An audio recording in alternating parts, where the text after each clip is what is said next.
ಪ್ರಹರಣ ಮುಂದುವರೆಯಲಿದೆ. ಇದರ ಮುಂದುವರೆದ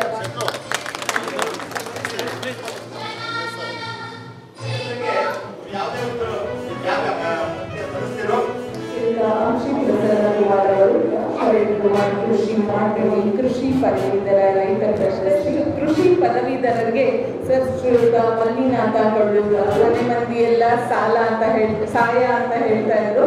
ರೈತ ಪ್ರಶಸ್ತಿ ಲಭಿಸಿದೆ. ಅದೇ ರೀತಿ ಶ್ರೀಯುತ ಮಹದೇವ ಪ್ರಸಾದ್ ಎಂದವರು, ಇವರಿಗೆ ಡಾಕ್ಟರ್ B.K. ಕುಮಾರಸ್ವಾಮಿ ಪ್ರಸಿದ್ಧಿ ಕೃಷಿ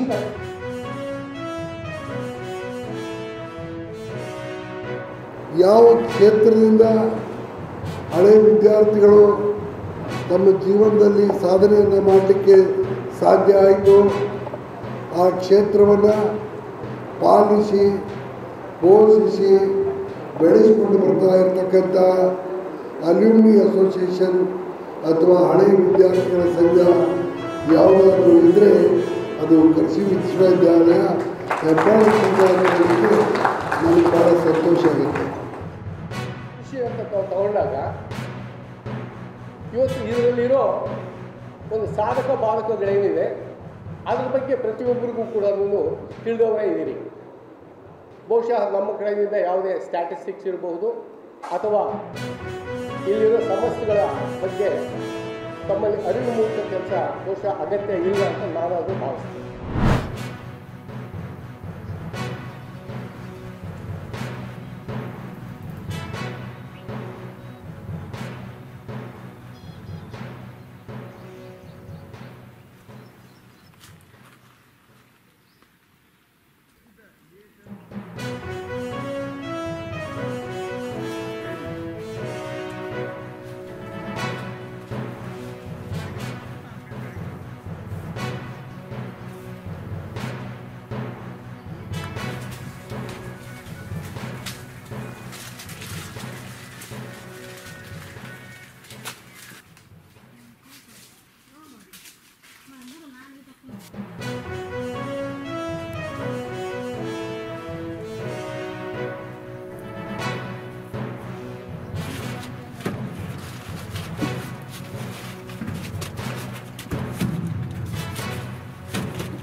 ಪ್ರತಿ 7 ದಿವಸಕ್ಕೊಮ್ಮೆ ಕಟಾವಾಗುತ್ತೆ ಸರ್.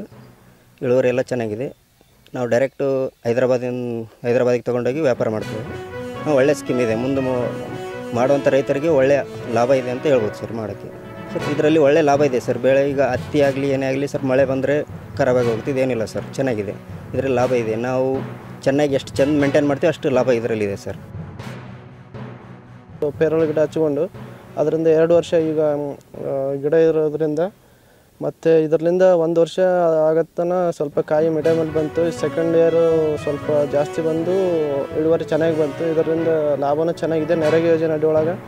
ಮತ್ತು ನಮಗೆ ಅನುಕೂಲ ಮತ್ತು ಎಲ್ಲ ಥರದ ದುಡ್ಡಿನ ಸಹಾಯ ಆಗುತ್ತೆ. ಹೊಲಗಳು ನೋಡಿ ಸ್ವಲ್ಪ ಅವ್ರು ನೋಡಿ ನಾವು ಬೆಳೆಯಂಗೆ ಆಗ್ತೈತೆ ಪಪ್ಪಾಯಿ. ಅವ್ರು 6 ಎಕರೆ ಬೆಳೆದಾರ, ನಾವು ಒಂದು 9 ಎಕರೆ ಮಾಡ್ಬೇಕನ್ನೋದು ಒಂದು ಉದ್ದೇಶ ಅದ. ಮಾಡಿ ಚೆನ್ನಾಗಿ ಬೆಳ್ಕೋಬೇಕು ಅನ್ನೋದು ಅದ. ಇದು ಉದ್ಯೋಗ ಖಾತ್ರಿಯಿಂದ ನಾವು ಲಾಭ ತೊಗೊಂಡು ಪಡ್ಕೊಂಡು ಮಾಡ್ಕೋಬೇಕು ಅನ್ನೋದು ಉದ್ದೇಶ. ಉದ್ಯೋಗ ಖಾತ್ರಿ ಬೇರೆ ಬೇರೆ ಸ್ಕೀಮ್ ಇದ್ದು ನಾವು ಇದು ಸ್ವಲ್ಪ ಪಪ್ಪಾಯಿದಾಗ ಲಾಭ ತೊಗೊಂಡು ಮಾಡ್ಕೋಬೇಕು ಅನ್ನೋದು ಒಂದು ಉದ್ದೇಶ ಅಷ್ಟೇ. ಅತಿ ಸಣ್ಣ ರೈತರಿಗೆ ಆಮೇಲೆ BPL ಕಾರ್ಡ್ ಹೋಲ್ಡರ್ ರೈತರಿಗೆ ನಾವು ಮುಖ್ಯ ಆದ್ಯತೆ ಕೊಡ್ತೀವಿ. ಅಂದರೆ ನಮ್ಮ ಹತ್ರ ತೋಟಗಾರಿಕೆ ಅಂತಂದರೆ ಅವರು ರೈತರು ಕಂಪಲ್ಸರಿಯಾಗಿ ಅವರಿಗೆ ನೀರಿನ ಮೂಲ ಇರಬೇಕು, ಕೊಳವೆ ಬಾವಿ ಅಥವಾ ನೀರಿನ ಮೂಲ ಇರಬೇಕು ಅವರಿಗೆ. ಅಂಥ ಮಾತ್ರ ನಾವು ರೈತರಿಗೆ ಮಾತ್ರ ನಾವು ಪರಿಗಣಿಸ್ತೀವಿ. ಪ್ರತಿ ರೈತರಿಗೆ ನಾವು ಅಪ್ ಟು 1 ಎಕರೆ ಹಿಡ್ಕೊಂಡು ನಾವು 1 ಹೆಕ್ಟರ್ ತನಕ ನಾವು ಸಬ್ಸಿಡಿ ಕೊಡ್ತಾಯಿದ್ದೀವಿ. ಅಂದರೆ ಒಬ್ಬ ಬೆನಿಫಿಷರಿಗೆ ಇಂಡಿವಿಜುವಲ್ ನಾವು ಅಪ್ ಟು 1 ಲಕ್ಷ ತನಕ ಅವರಿಗೆ ನಾವು ಸಬ್ಸಿಡಿ ಕೊಡ್ತೀವಿ ಅವರಿಗೆ.